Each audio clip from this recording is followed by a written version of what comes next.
Hi everyone, hope you guys are doing great and hope you have checked the earlier session in which we have decoded the GS1 paper. तो हमने जो पिछले video में जो कि already uploaded है, आप प्लेलिस्ट में चेक कर लेंगे, ये आर्ट एंड कल्चर को डिकोड करने का जो पूरा अंडरस्टैंडिंग हमने ली थी GS1 को, उसका भी सिर्फ आर्ट एंड कल्चर मेंस के हिसाब से जो हमारे प्रीवियस ईयर क्वेश्चंस हैं वो ऑलरेडी अपलोडेड है. So I would assume that you guys will check that out so that you are aware. Many people have message me कि मैम आप इसी तरीके से बाकी जो सब्जेक्ट्स हैं जीएस वाले उनको भी बाइफिकेट कर दो हमारे लिए, उनकी भी जो पीवाईक्यू की डिकोडिंग है वो कर दो, क्योंकि उनको यहाँ एज अ बिगिनर ये समझने में मदद मिलती है कि फाइनली आप किस तरीके से अपनी तैयारी कह सकते हैं ना कि किस दिशा में अलाइन करने वाले हो. Because if you are a beginner you will have vast syllabus and it would be very difficult for you to actually understand कि कौन सा टॉपिक कितना रेलिवेंट है, किसको कितना टाइम देना है, किसको कितना फोकस देना है. ठीक है, so that's one thing that people want me to do here. So therefore what we are trying to do is कि हमने जैसे अब GS1 में देखिए क्या क्या है, अगर मैं आपको दिखाऊं. सो GS1 सिलेबस जो है आपका वो कहता है Indian heritage and culture which is your art and culture. Then you have history में काफ़ी कुछ है, and then you have geography and society.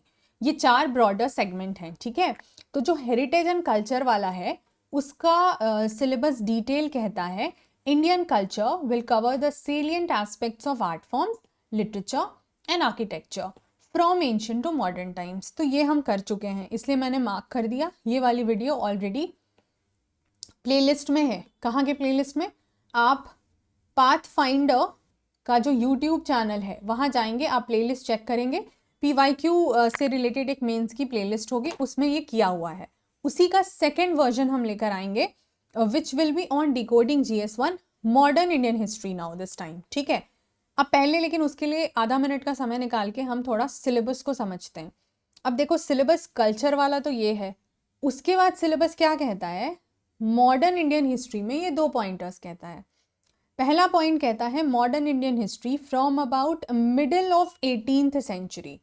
ठीक है, मिडिल ऑफ 18th सेंचुरी यानी रफली अगर आप देखेंगे तो आपको 1700s वाला जो है वो 18th सेंचुरी कहलाता है, और वो मिडिल पूछ रहे हैं तो रफली अराउंड 1750s से विच इज़ ब्रॉडली एक्चुअली जो अंडरस्टैंडिंग हमें लेनी होती है 1757 बैटल ऑफ प्लासी से हम लेते हैं. ठीक है, एंड अनटिल द प्रेजेंट. तो इन्होंने कोई आपको एंड की टाइमलाइन तो दी नहीं है, और उसमें जो चीज़ें कवर करनी है वो क्या क्या हैं? वो हैं सिग्निफिकेंट इवेंट्स, वो है पर्सनालिटीज़, एंड वो है इम्पॉर्टेंट इश्यूज. तो ये 3 चीज़ें आपको ध्यान देनी है.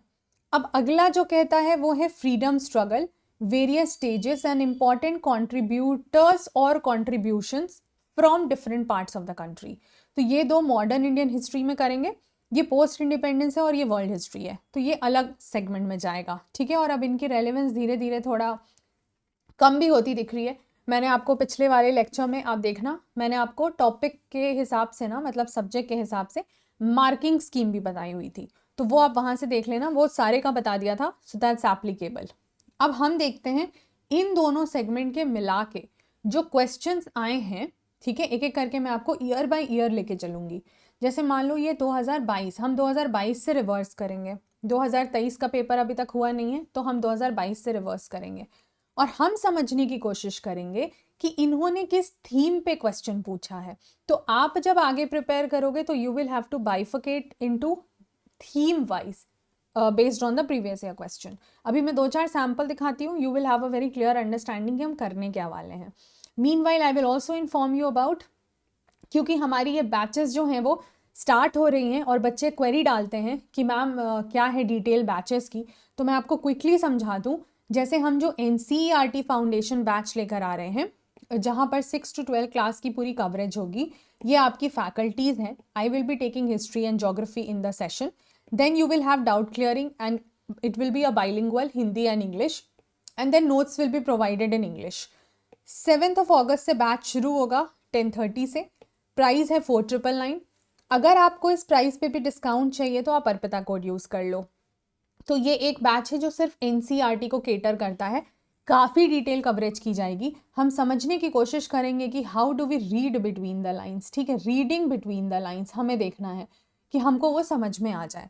मूविंग ऑन, अगर आपको एनसीईआरटी के साथ जीएस का कॉम्बिनेशन चाहिए, so you have another batch जो आप कॉम्बो में ले लो, पैकेज है विच इज़ एट 11,999। अगर डिस्काउंट कोड चाहिए अर्पिता, एप्लीकेबल होगा उस पर, मेरा नाम है अर्पिता, ठीक है, वो एप्लीकेबल होगा। देन उड़ान जो बैच है, चूंकि वो 1 अगस्त से शुरू हो रही है, ठीक है, तो ये ध्यान रखना है इसकी प्राइस हाइक जो है वो इसीलिए जुलाई 31 की थी। अब आपको ध्यान रखना है क्या है कि आप इसको जल्दी से जल्दी अवेल कर लेंगे, एंड यहाँ पर भी आप डिस्काउंट कोड अर्पिता यूज कर सकते हैं। And then you have these Udaan educators. और अगर आपको जीएस के साथ ऑप्शनल कॉम्बो में चाहिए then this is 14,999। So this is one thing that you will remember, code जो है वो क्या है, अर्पिता, ठीक है। चलो अब हम वापस आते हैं और हम यहाँ पे देखेंगे कि जो ईयर वाइज हमारा बाइफिकेशन है वो कैसे रहेगा। अगर हम 2022 के हिसाब से देखना शुरू करते हैं, पहला क्वेश्चन कहता है why was there a sudden spurt in famines in colonial India since the mid 18th century. तो इस क्वेश्चन से अंडरस्टैंडिंग हम सबसे पहले क्या निकालेंगे, फर्स्ट कि देखो हमें ना सेंचुरीज अगर लिखी हुई है तो पहले तो इसका मतलब समझ में आना चाहिए, ठीक है। अगर इन्होंने 18th सेंचुरी लिखा है तो हमें इसका मीनिंग समझ में आना चाहिए, कोई भी सेंचुरी लिखी है, क्योंकि आगे आप देखोगे इसी तरीके से क्वेश्चंस आएंगे 18th 19th 20th, तो आपको मीनिंग समझ में आना चाहिए। देन अगर वो कह रहा है मिड ऑफ 18th सेंचुरी तो आपको ये समझ आना चाहिए कि वो कौन सा रफली जो है डेकेड कवर करेगा, जैसे यहाँ 1750s हो जाएगा, और उसमें क्या ऐसा मेजर इवेंट हुआ था। तो थोड़ा सा आपको टाइमलाइन के हिसाब से मेजर इवेंट जो है वो समझना होगा, तो टाइमलाइन समझना होगा। अब क्वेश्चन एक स्पेसिफिक चीज को लेके बोलता है कि फेमीन अचानक से इतना ज्यादा जो है वो क्यों हो गया उस समय से बाद।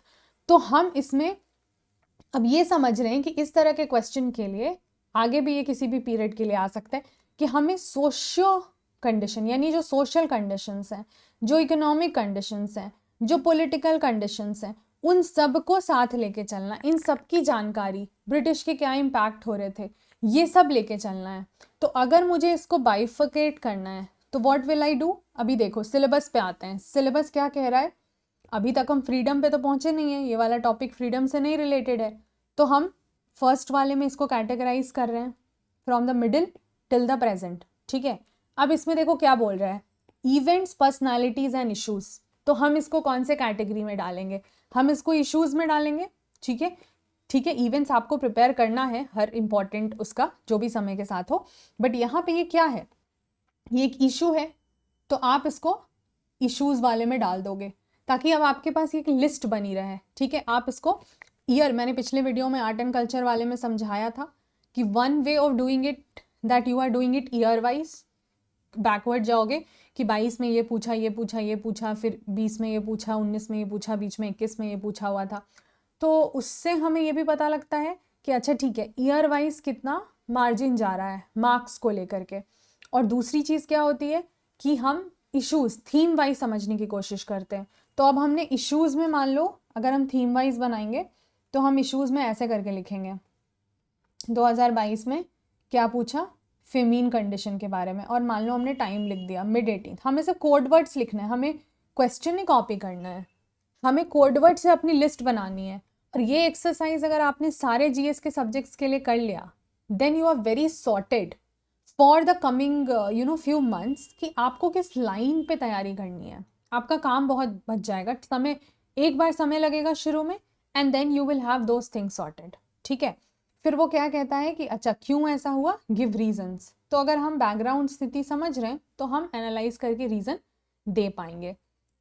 दूसरा क्वेश्चन जो 2022 का ही है, ये कहता है why did the armies of the British east India company, ठीक है, आर्मी की बात हो रही है, mostly comprising of Indian soldiers, win consistently against the more numerous and better equipped army of the Indian rulers. अब आप ये सोचो ये क्या कह रहे हैं, ये भी रीजन मांग रहे हैं, पर देखो यहाँ पे थीम क्या है, ये देखो थीम है बेसिकली आर्मी, आर्मी थीम पे ही सारा क्वेश्चन है, जो भी है उसके आगे पीछे है, लेकिन जो इम्पोर्टेंट थीम है वो क्या हो रहा है, आर्मी, ठीक है। और आर्मी में आप इसको ये कैसे करके समझ रहे हो, क्वेश्चन क्या बोलता है कि ब्रिटिश की जो कंपनी वाली आर्मी थी, उन्होंने जो अपनी आर्मी बनाई, उसमें ज़्यादातर कौन से लोग थे? इंडियन सोल्जर्स ही थे। लेकिन ये लोग उन लोगों से कैसे बार बार जीत जाते थे जो कि एक्चुअल में इंडियन रूलर्स थे, उनकी आर्मी थी, वो ज़्यादा भी थे, उनके पास आर्मी भी अच्छी खासी थी, फिर भी क्यों ब्रिटिश वाली आर्मी, जिसमें कि इंडियन ही लोग थे, इंडियन ही सोल्जर्स थे, वो जीत जाते थे? अब देखो, जब आप पूरा ब्रिटिश सिस्टम, कॉलोनियल सिस्टम पढ़ोगे, आप उनके इम्पैक्ट्स वगैरह जानने की कोशिश करोगे, तो you will come across several segments जहाँ पे आपको क्या क्या चीज़ें देखो करनी है। जैसे मान लो आर्मी हो गया, सिविल सर्विसेज हो गया, जुडिशरी हो गया, एजुकेशन हो गया, पुलिस हो गया। ये मैं आपको थीम्स बता रही हूँ। अभी आर्मी पे क्वेश्चन आया है, you can prepare all of these themes also. तो एक तो आप कंपैरेटिव अप्रोच रख सकते हो कि अगर ऐसा कुछ, जैसे यहाँ इन्होंने कंपेयर कर दिया ब्रिटिश ईस्ट इंडिया कंपनी की आर्मी और इंडियन रूलर्स वाली आर्मी में, कहीं कंपैरिजन मिलता है तो भी ठीक है, नहीं कंपैरिजन मिलता है तो भी the way that you can prepare is कि आप इन सारे थीम्स को, अच्छा इसमें से सबसे बेस्ट बात यह है कि इसमें से प्रीलिम्स पे भी क्वेश्चन आते हैं और मेंस में भी क्वेश्चन आते हैं। प्रीलिम्स स्पेशली जैसे एजुकेशन हो गया, बहुत क्वेश्चन आते हैं प्रीलिम्स में, सिविल सर्विसेज हो गया, क्वेश्चन आते हैं प्रीलिम्स में, जुडिशरी हो गया, टर्म्स को लेके क्वेश्चन आते हैं प्रीलिम्स में। और मेंस में हम क्या करते हैं, इसी चीज़ को एनालाइज, इस तरह के जो एनालिटिकल क्वेश्चन है इस पे सोचते हैं। तो जब हम इन थीम्स को प्रिपेयर करेंगे, मैंने आपको कुछ सिलेक्टिव थीम्स दे दी हैं, they are good to be prepared, इसको आप आराम से बना लेना, कर लेना, एंड यू विल अंडरस्टैंड कि इनको जब हम एनालाइज करते हैं तो उसका इस तरह के क्वेश्चन का आंसर हम कैसे दे पाएंगे। तो ये भी हमने यहाँ पे दो थीम्स जो हैं वो मेजर कवर कर लिए। ये था 2022 के क्वेश्चन के बेसिस पर। हम आते हैं 2021 के क्वेश्चन में। अभी देखो नंबर में वेरिएशन दिख रहा है, 2021 में 3 क्वेश्चन था, 2022 में 2 क्वेश्चन है। अगर मैं आपको रिवर्स लेके चलूँ, यहाँ पे सारी क्लिपिंग्स जो हैं हमने डाली हुई हैं। जैसे मान लो 2013 में 3 क्वेश्चन था, 2014 में भी 3 क्वेश्चन दिख रहा है, 2015 में 2 क्वेश्चन दिख रहा है। तो ऑन एन एवरेज कितना जा रहा है, 2-3 का एवरेज जा रहा है। 2016 ये वाला 15 का हो गया आपका, 2016 में भी 3 क्वेश्चन था, वापस से वही 2-3 का एवरेज है। अच्छा अब ये देखो, ये है 2017, 1 2 3 4 5 क्वेश्चंस, और 2018 ओनली 1 क्वेश्चन। तो आपको दिख रहा है 2013 से 16 में जो ट्रेंड है दैट इज डिफरेंट, ठीक है। और 2017 में एकदम से चेंज हुआ है। तो 2017 हैज़ बीन दैट ईयर कि यहाँ पे हमें ना बाकी सब्जेक्ट्स में भी, प्रीलिम्स में भी, मेंस में भी काफ़ी चेंजेस देखने को मिले हैं। आप जब कट ऑफ की लिस्ट भी देखेंगे तो यू विल फाइंड कि 2017 में चीज़ें चेंज हो रही हैं। तो थोड़ा सा 17 ऑनवर्ड्स जो हमें करना होगा, 17 एंड ऑनवर्ड्स, 18 19 20 21 22, और जब 23 आ जाएगा आप उसका ऐड कर लेना। तो ये बहुत डिटेल में करना होगा, ठीक है। उसके पहले का भी हम देखेंगे क्वेश्चंस, हम यूपीएससी के पीवाईक्यूज को इग्नोर नहीं करेंगे, हम देखेंगे। 2018 में 1 क्वेश्चन है, 19 में फिर से देखो, फिर से 4 क्वेश्चन, वेटेज 2-3 से होते होते इतना 5 तक गया था, फिर 1 आ गया, फिर 4 आ गया, तो अब एवरेज बढ़ रहा है। फिर अब हम 20 में जाते हैं तो फिर 2 ही क्वेश्चन थे हमारे, फिर 21 में 3 क्वेश्चन है, और 22 में फिर 2 क्वेश्चन है। तो इतना तो समझ लो 2 से 4 के बीच में तो फॉर श्योर होना है, मतलब मिनिमम 2 तो जाएगा ही जाएगा। बहुत कुछ रेयर, जैसे 18 में था तो 1 क्वेश्चन था, बट उसके अलावा you will see at least 2 questions, ठीक है।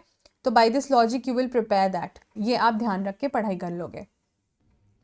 अब जो हम देखेंगे, हम 2021 के क्वेश्चंस को देखेंगे। तो पहले हम 2021 वाला क्वेश्चन देख के समझने की कोशिश करते हैं कि इसमें हम क्या क्या यहाँ से निकाल सकते हैं। जैसे फर्स्ट वाला जो कह रहा है, 21 का फर्स्ट वाला, ओवरऑल चूंकि मैंने सेम ये अनअकैडमी के ही आपको ऐसे बुकलेट मिल जाएगी, वेबसाइट पर अवेलेबल है, जहाँ पर कि ऐसे थीम वाइज जो है, मतलब ईयर वाइज इन्होंने GS1 के अलग अलग सब्जेक्ट्स के जो हैं वो बांट के रखे हुए हैं, तो आप वहाँ से देख लेना। तो उसमें आपको ये सीरियल ऑर्डर में जो हैं वो क्वेश्चंस मिल जाएंगे, ठीक है। अब मान लो जैसे थर्ड क्वेश्चन कहता है, trace the rise and growth of socio religious reform movement with special reference to young Bengal and Brahmo Samaj. अब देखो ध्यान दो, जल्दी जल्दी अगर हम इसकी ट्रेसिंग करते हैं तो पहले तो हमें समझ में आ रहा है कि of course the major theme is social religious reform movements, ठीक है। तो ये हमारे, आप इश्यूज में बोलो, आप इवेंट्स में बोलो, लैंडमार्क इवेंट्स हैं, ठीक है, उसमें आ जाएगा। तो दैट इज़ वन थिंग। दूसरी बात, इन्होंने स्पेसिफिक एग्जाम्पल भी लिया है। तो अब जैसे एक बार मान लीजिए यंग बंगाल और ब्रह्मो समाज का स्पेसिफिक ले लिया, तो next time you can be asked about any other kind of reform movement also. तो जितने भी रिफॉर्म मूवमेंट है, अगेन ये प्रीलिम्स कम्स मीन्स दोनों के लिए ये इंपॉर्टेंट टॉपिक है। तो जो प्रीलिम्स का सेगमेंट है वो तो आप करेंगे ही, बट मेंस वाला भी आपको यहाँ से ध्यान रखना है कि अब आपको दूसरे एग्जाम्पल्स को भी कवर करना पड़ जाएगा, the kind of question that they are asking here, ठीक है।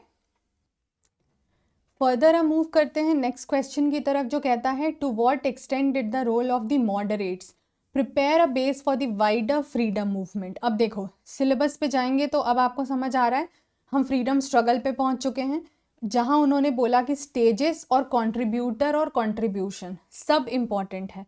तो जो मॉडरेट क्या था, फेज ही था ना, स्टेज था, फिर हम एक्सट्रीमिस्ट पढ़ते हैं, हम बीच में रिवॉल्यूशनरीज भी पढ़ते हैं, हम बहुत सी चीज़ें आगे पढ़ते हैं, ठीक है। तो हम क्या क्या चीज़ समझेंगे, ये तो हो गया मान लो उस फर्स्ट यानी इस नंबरिंग के हिसाब से क्वेश्चन नंबर 3। क्वेश्चन नंबर 4 थोड़ा सा देखेंगे, जहाँ पे बात हो रही है कीवर्ड्स उठाते हैं सबसे पहले तो मॉडरेट्स, ठीक है। तो अगर हम एक बार मॉडरेट्स को लेके कर रहे हैं तो हम समझ सकते हैं कि आगे हम एक्सट्रीमिस्ट को लेके, रिवॉल्यूशनरीज को लेके, और आगे जो फ्रीडम फाइटर्स हैं उनको लेके, ये सब टॉपिक पे आगे प्रिपेयर कर सकते हैं। That's one theme that we can figure out.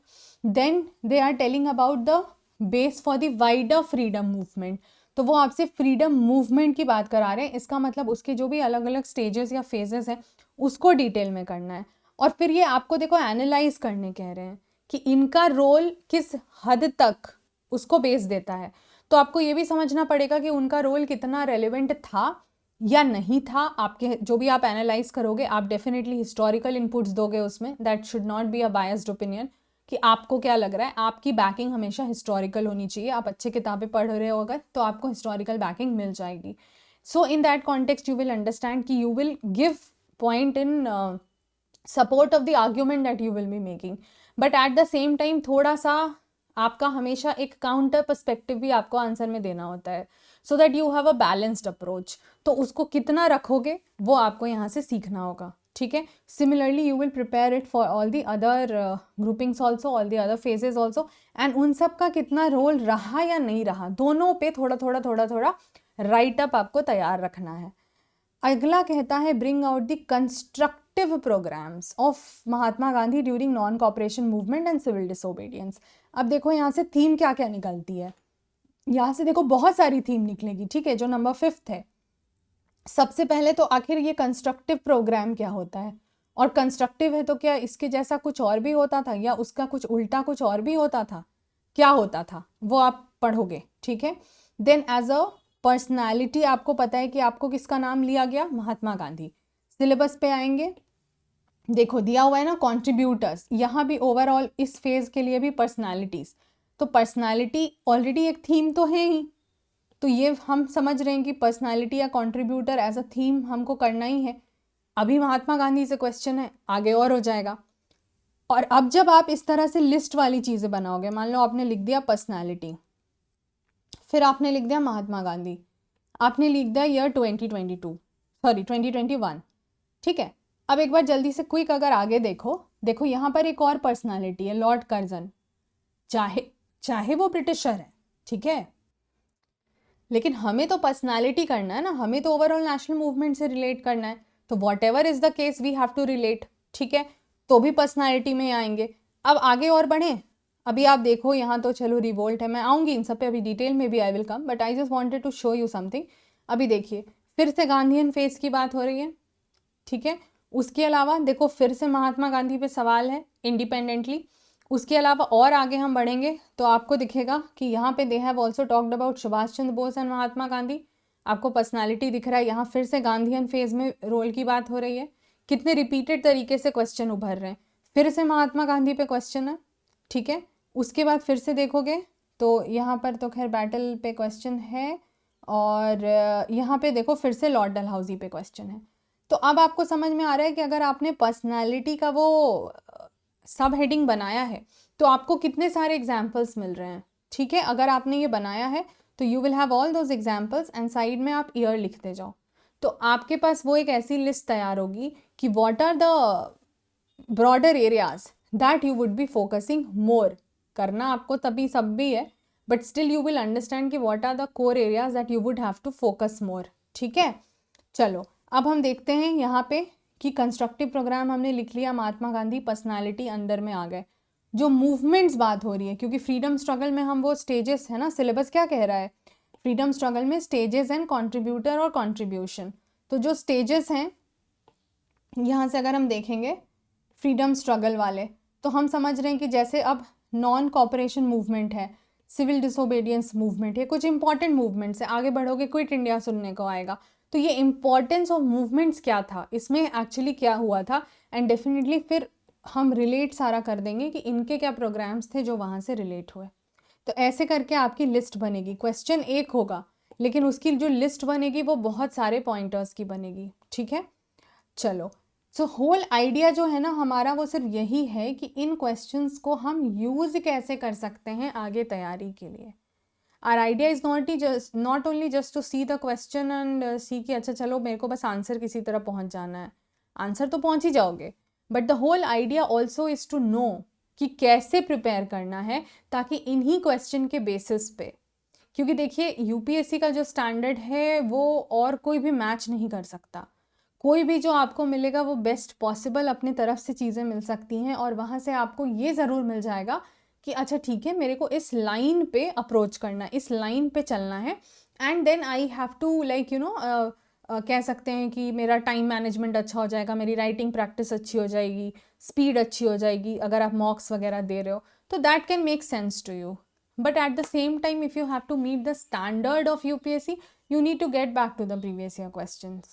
And you cannot just quickly read, skip or rely on a particular video. कोई आपको सिर्फ दिखा रहा है कि अच्छा देखो लॉर्ड कर्जन की ये पॉलिसी होती थी, तो that's just spoon feeding, आपको जवाब दिया जा रहा है।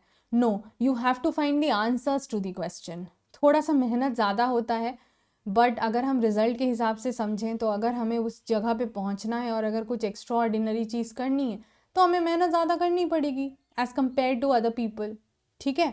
अब यहाँ पे देखो क्या कहता है, हम अगर इन दो को देखते हैं, evaluate the policies of Lord Curzon and their long term implications on the national movement. तो यहाँ पे हमारे पास कीवर्ड्स क्या क्या आ रहे हैं। सबसे पहला जो कीवर्ड आ रहा है वो आ रहा है पर्सनैलिटी में, पर्सनैलिटी में लॉर्ड कर्जन। तो आप ऑफकोर्स कर्जन के बारे में पढ़ोगे, but at the same time you will understand कि you will also prepare the other governor generals and viceroys जो एटलीस्ट रेलिवेंट हैं। डलहौजी है, कॉर्नवालिस है, वॉस्टिंग्स हैं, ठीक है। तो जो इंपॉर्टेंट वंस हैं उनको कम से कम आप कवर करोगे।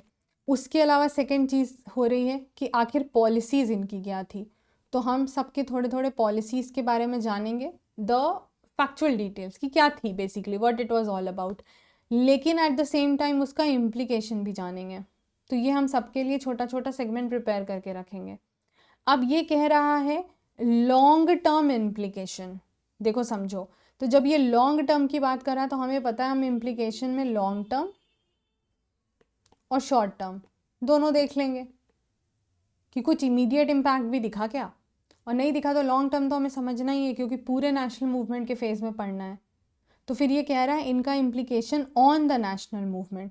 तो INM जो इंडियन नेशनल मूवमेंट का पूरा फेस था उस पर कैसे कहाँ कहाँ क्या चीज़ें आप फिट इन कर सकते हो वो समझोगे, ठीक है। नेक्स्ट क्वेश्चन कहता है सिंस द डेकेड्स ऑफ 1920। देखो ये चीज़ ध्यान देने की है, एक आपको सेंचुरी वाला क्वेश्चन बता दिया कि 18वीं सेंचुरी के मिड से ऐसा हुआ था। अब यहाँ देखो डेकेड का भी दे रहा है, तो सबसे पहले तो आपको ये बेसिक ना जो टाइम फ्रेम होते हैं ये आना चाहिए, ठीक है, कि सेंचुरी का क्या मतलब है, डेकेड का क्या मतलब है, अगर ये मिड कह रहा है या बिगनिंग कह रहा है या सेकेंड क्वार्टर कह रहा है, ठीक है, या टुवर्ड्स एंड कह रहा है या सेकेंड हाफ कह रहा है, कुछ भी आ सकता है क्वेश्चन में। तो इस तरह के जो टर्म से पहले तो अपने दिमाग में इतना ज़्यादा टाइमलाइन को क्लियर रखना है कि अगर इस तरह के क्वेश्चन आते हैं तो हमारा दिमाग सीधे स्ट्राइक करेगा कि भाई ये कौन से जोन की बात कर रहा है, ठीक है, कौन से वक्त की बात कर रहा है, पहली चीज़। फिर वो यहाँ बताते हैं कि चलो since the decade of 1920 national movement acquired various ideological strand. तो अब हम नेशनल मूवमेंट को सिर्फ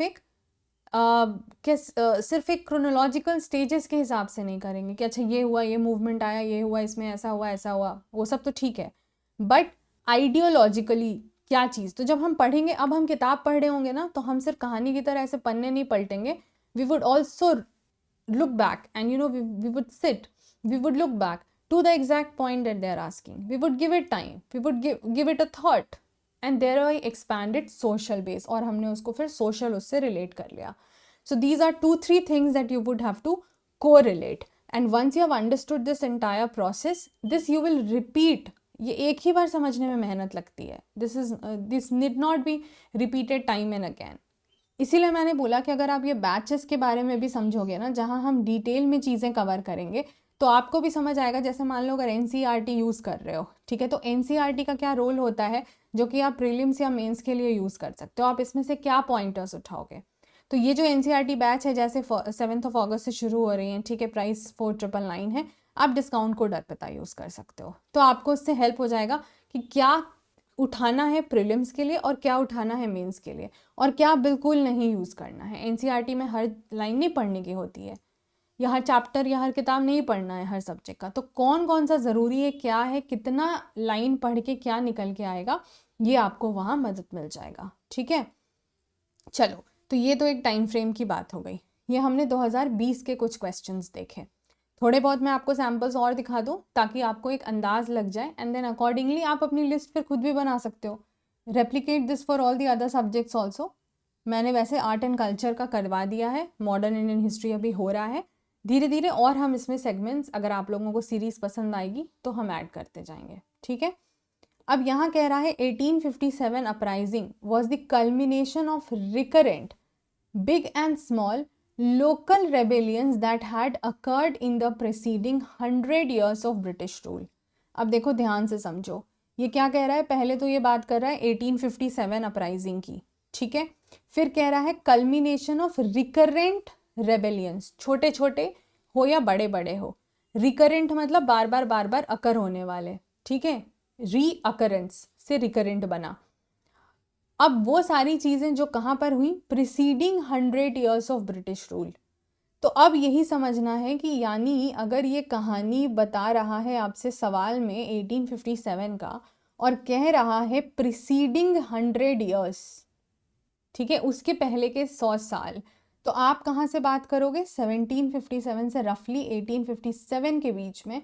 पहले तो इसीलिए मैंने बोला कि आपको टाइम, यूजुअली क्या होगा, बच्चे 1857 देखेंगे, इसके बारे में जो समझ में आता है लिखना शुरू कर देंगे, बट क्वेश्चन तो वो पूछ ही नहीं रहा है। क्वेश्चन तो कह रहा है कि इसके पहले वाले 100 साल में जो बड़े छोटे रेबेलियंस हुए, उन सब का फाइनल एंड या कल्मिनेशन देखने को मिला इस 1857 में। तो 1857 का जिक्र होगा, बट इन रेफरेंस टू जो मेजर क्वेश्चन पूछ रहा है, कि जो बैकग्राउंड में चीज़ें चल रही थी उसके कॉन्टेक्स्ट में होगा ना, आउट ऑफ नोवेयर तो नहीं हो जाएगा। तो अब हमें अगर वही नहीं समझ है, वही नहीं पता है, तो how will we figure it out, ठीक है। तो हमने क्या समझने की कोशिश की कि पहले तो हम इस टाइम फ्रेम को समझेंगे, क्योंकि भाई देखो क्वेश्चन उसको समझे बिना हम गलत आंसर कर देंगे, end of course language of the question को समझेंगे, what exactly is the demand of the question को समझेंगे, ठीक है। फिर हमें तो पता है कि ठीक है, अब हमें 1857 को थोड़ा सा डिटेल में समझना है, but at the same time we will also understand कि इट्स नॉट जस्ट 1857 का revolt, it's pre 1857 also that you have to prepare for this particular question. But at the same time जब आप pre पढ़ लोगे, फिर आप whole of 1857 पढ़ोगे, तो आप अपने ही दिमाग से देखना, किताब में भी 1857 के बाद की भी चीज़ें दी गई हैं, उसको भी पढ़ना, ठीक है। और फिर आपको उनके बीच में को रिलेशन लगेगा। तो फिर ये किस सेगमेंट में आ गया, ये आपके यहाँ इवेंट्स में आया ना, यहाँ जो हमने सिलेबस में देखा है, ठीक है। Significant events, personalities and issues, event है, एक बड़ा लैंडमार्क इवेंट था। चलो नेक्स्ट क्वेश्चन कहता है examine the linkages between 19th century Indian renaissance and the emergence of national identity. अब यहाँ ये देखिए, इंडियन रेनेसां को कंपेयर कर रहा है, तो यूजुअली हम इसको यूरोपियन कॉन्टेक्स्ट में पढ़ते हैं। तो इसीलिए आपको सबसे पहले तो यही समझना होगा कि ये इंडियन रेनेसां बोलना क्या चाहता है। तो ये भी एक्चुअली अगर आपको टाइम फ्रेम और ये टर्म्स पता हैं, अगर आपने डिटेल से पढ़ाई की है, तो आपको पता चलेगा कि ये भी रिफॉर्म्स की बात करता है। जो रिफॉर्म्स एज अ थीम, यहाँ पे हमने कहाँ पे पढ़ा था ना, यहाँ पे पढ़ा था हमने, तो रिफॉर्म्स एज अ थीम जो है वो फिर से रिपीट होगा। और अब यहाँ से वो लिंकेज बैठाने की कोशिश कर रहे हैं। अब किसी को अगर पता ही नहीं है कि इसको हम रिफॉर्म से एसोसिएट कर सकते हैं, तो उनको समझ में नहीं आएगा इंडियन रेनेसां में क्या करना है, क्या लिखना है। ठीक है, फिर कहता है many voices had strengthen and enrich the nationalist movement during Gandhian phase. तो अब देखो यहाँ से थीम क्या निकलता है। पहला तो यही है कि भाई गांधीयन फेज को बहुत अच्छे से प्रिपेयर करना है। 1917 का टाइम से लेकर के आप बिल्कुल एंड तक आपको करना है। ठीक है, वो अलग अलग फेजेस पढ़ोगे, उसकी डिटेल्स पढ़नी है। देन ऑफकोर्स यहाँ जो पूरा इंडियन नेशनल मूवमेंट या फ्रीडम स्ट्रगल में जो रोल रहा, और फिर उनके फेज में क्या क्या वॉइसेस रहे थे, as in which groupings played a role. देखो ये कितने शब्दों के साथ कितने अच्छे से खेल जाते हैं क्वेश्चन बनाने में। And if we are not able to figure out the exact meaning of the question, it becomes very difficult for us to understand it. ठीक है, तो हमें क्या समझना है कि many voices, उस पीरियड में ये जो डिफरेंट वॉइसेस आए, क्योंकि सेम देखना ना विमेन को लेके इन्होंने, मैं आपको दिखाऊं, ये देखिए, ये वाला कौन से ईयर में है, 2016 में, discuss the role of women in the freedom struggle especially during the Gandhian phase. तो ये सेम चीज़ है, क्वेश्चन एकदम सेम है, इसी से देखो ट्रेस हो जाएगा कि गांधीयन फेज में फ्रीडम स्ट्रगल में विमेन का रोल, बट वो 2016 था, और अब ये 2019 में अगर किसी ने वो प्रिपेयर किया था ढंग से तो उसको इसमें दिक्कत नहीं आती। बस यहाँ इन्होंने गांधीयन फेज में नेशनलिस्ट मूवमेंट में मेनी वॉइसेस की बात की है, so that includes women but not only women. ठीक है, और वहाँ क्वेश्चन क्या था, स्पेसिफिक टू वन सेगमेंट। यही हमको समझना है कि कहाँ हमें वन सेगमेंट लेके चलना है, कहाँ हमें एक एज अ ग्रुपिंग प्रिपेयर करना है। फिर ये कहते हैं assess the role of British imperial power in complicating the process of transfer of power during 1940s। अब देखो सीधे वो एंड का बात कर रहे हैं, 1947 में आज़ादी मिल गई थी, तो एकदम लास्ट डेकेड की बात कर रहे हैं। तो ये तो जाहिर सी बात है कि ये पूरा तो सीधे फ्रीडम स्ट्रगल वाले में आएगा कि क्या क्या स्टेजेस में ही आ गया ना, एक डेकेड को लेके स्टेज दिखा रहे हैं। तो अब इनका यही कहना है कि पावर ट्रांसफ़र को लेके आपको क्या लगता है कि इन्होंने क्या कॉम्प्लिकेट किया, नहीं किया, जो भी है। तो आप इस डेकेड के हिसाब से, यानी आप क्या समझोगे कि आपको जो इवेंट्स हैं ये आपको तैयार करने हैं फ्रीडम स्ट्रगल के हिसाब से। ठीक है, लास्ट वाला एक देखते हैं, 2018 का एक ही क्वेश्चन था, throw the light on the significance of thoughts of Mahatma Gandhi in the present time. Just imagine, question सीधे कह रहा है, ये नहीं पूछ रहा है कि उनके क्या थॉट्स थे उस समय, no, what they are asking is कि इसका रेलेवेंस आज क्या है वो बताओ। तो यहाँ पे देखो एनालिसिस का कितना रोल है। यहाँ पे अगर आपको सिर्फ थॉट्स पता भी है, but if you are not able to link it with the present scenario, then it will not help you. ठीक है ना, तो इस पे बहुत डिटेल में ध्यान देना है।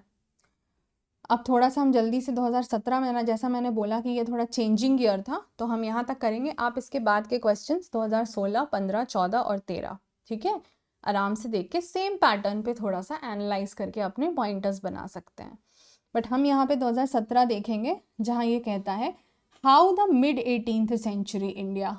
देखो फिर से क्या है, सबसे पहले तो टाइम फ्रेम है, and if you do not have the clarity how will we understand what they are talking about. was beset with the spectacle of a fragmented polity की बात हो रही है। ठीक है, fragmented polity, तो यानी कि जो, अब ये देखो ये कहानी इतने इनडायरेक्ट इन्होंने दिया है, बट अगर आपने पढ़ा है तो आपको पता है कि मुगल एम्पायर के डिक्लाइन के बाद there were several provincial kingdoms that had emerged, आपको पता है ना। तो ये क्या कह रहे हैं, और फिर जो है यूरोपियन पावर्स की बात हम करते हैं, तो वो यही तो कह रहे हैं कि मिड 18th सेंचुरी इंडिया में इतनी पॉलिटी फ्रैगमेंटेड क्यों थी, क्योंकि हमारे पास एक सेंट्रलाइज्ड एम्पायर जो मुगल एम्पायर है वो तो डिक्लाइन होना शुरू हो चुका था, तो ये प्रोविंशियल किंगडम्स थे, अलग अलग अलग जगह थे, तो पॉलिटी फ्रैगमेंटेड थी। अब अगर आपको ये पूरे क्वेश्चन का एसेंस पता है तो आपके लिए कोई दिक्कत नहीं आएगी। अब आपको पता है कि आपको टाइम फ्रेम के हिसाब से इम्पॉर्टेंट इवेंट और इम्पॉर्टेंट इश्यूज को इंटरलिंक कर देना है। नेक्स्ट क्वेश्चन है व्हाई डिड द मॉडरेट्स, अभी देखो एक बार और था क्वेश्चन, मॉडरेट्स पे था 2021 में, मॉडरेट्स पे है क्वेश्चन 2017 में।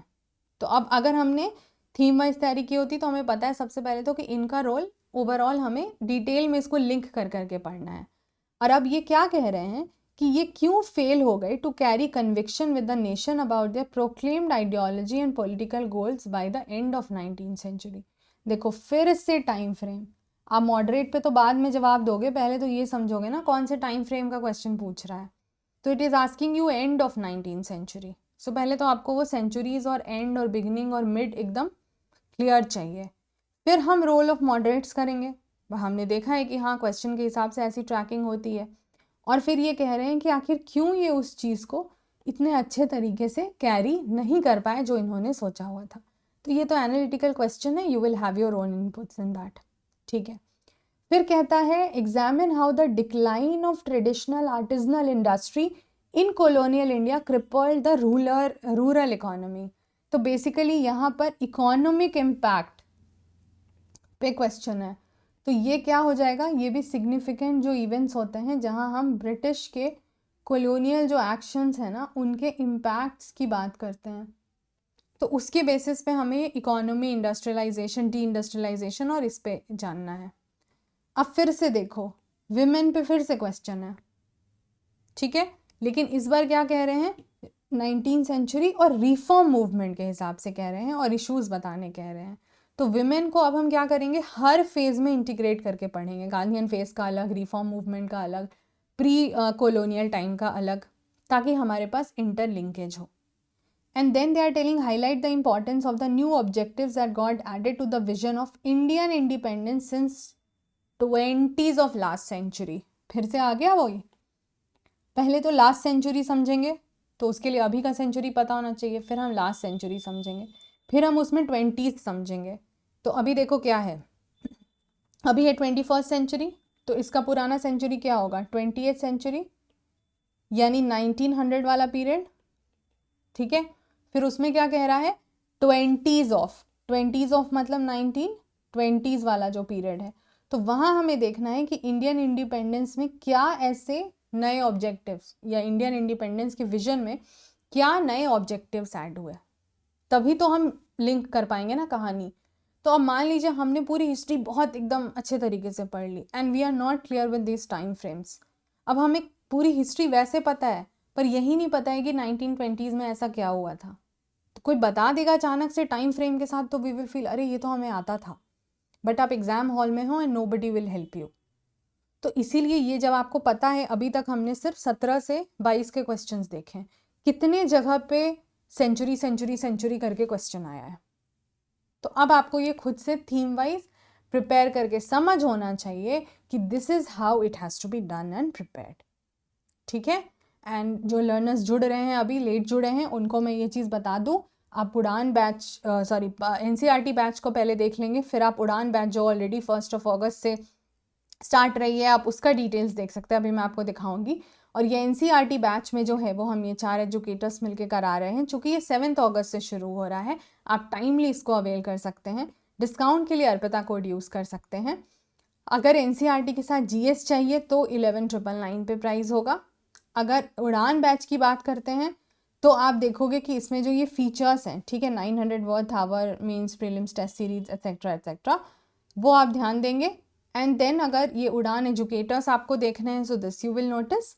एंड अगर आपको GS ऑप्शनल कॉम्बो चाहिए तो 14,999 में अवेलेबल है। ठीक है, तो ये कुछ चीज़ें हैं जो आपको पता होनी चाहिए if you are planning to avail any batch facility.